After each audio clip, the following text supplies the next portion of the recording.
All right, the Biden administration responding to the Fifth Circuit Court of Appeals.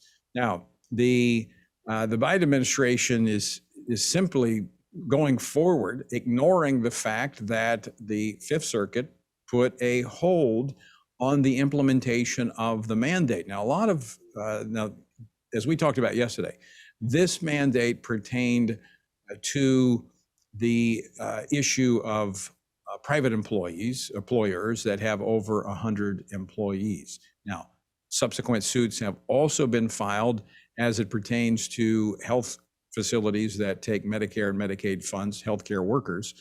That is yet to be filed. And then there's also the federal worker or federal contractors. So no decision on those as of yet.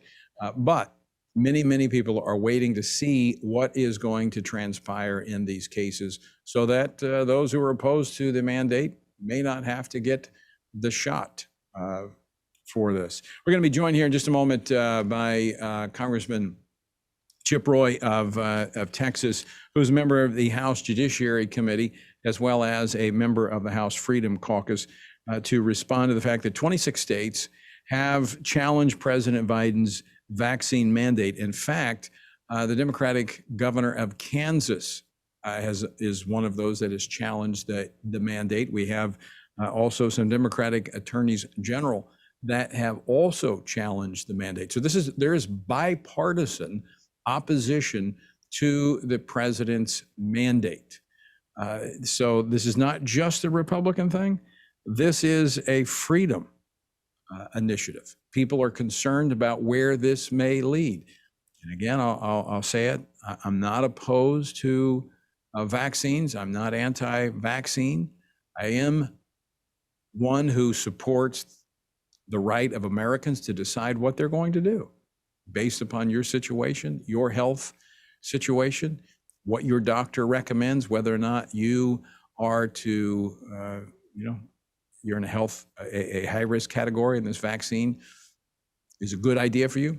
Your decision should not be up to the government to decide that.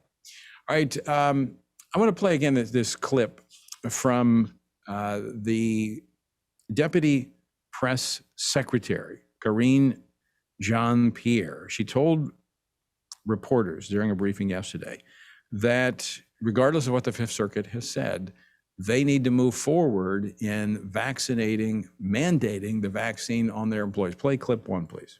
People should not wait. They should continue to go move forward and make sure that they're getting their workplace vaccinated. So it's interesting. The court would say, all right, there are some grave constitutional issues that the opponents have raised here that the courts need to decide. This is a circuit court.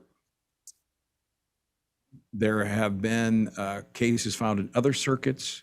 And so ultimately, there's a very high probability because you have multiple circuits. I think actually it's been filed in, if I'm not mistaken, 5 different circuits, that this will eventually lead to the Supreme Court weighing in and determining the outcome of this. Now, obviously, the clock is moving very quickly.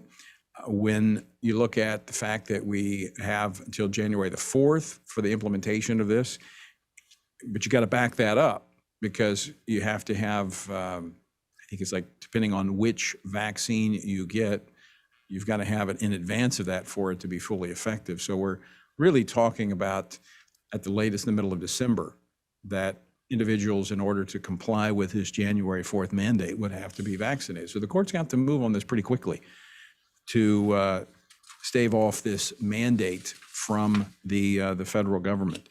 Now, the question, and I'm going to talk about this next in our next segment with Dr. Bostom, but one of the issues that is being challenged here is that this was done under emergency authority for the Department of Labor and OSHA.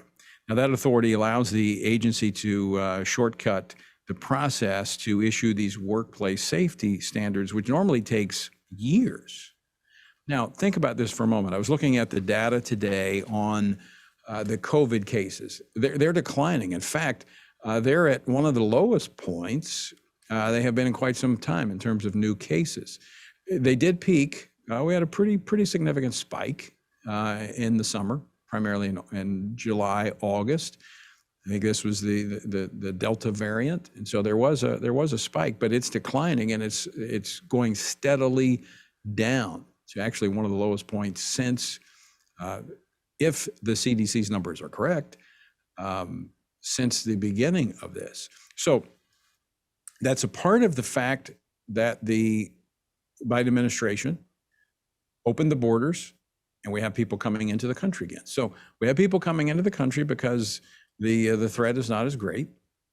We've got the numbers going down of hospitalizations. We heard this yesterday with the governor of Mississippi saying that they're at one of the lowest points they've been since the crisis. Not minimizing any of the cases, they're still there. But everything seems to be declining. So what's the emergency? Why mandate a vaccine? Some are suggesting we may already be at that point of herd immunity because of those that have contracted the virus and that they now have natural immunity. Well, joining me now to talk about the administration's response to this and what states may do in terms of continuing to fight for this is Congressman Chip Roy of Texas. Chip, welcome back to the program. Tony, how are you, my friend? Good. So the Biden administration going ahead and telling businesses that they need to go ahead and move forward with the vaccination, the forced vaccination of their employees, despite what the Fifth Circuit said. How do you respond? Well, if that's how they're going to play the game, then, there's quite a few Supreme Court opinions that I don't think very highly of. But let's put that aside for a minute and understand that this gives away what we know to be true about the Biden administration, that this has never been about trying to do the right thing for health. It's never been the right thing about the law. It's all been about power.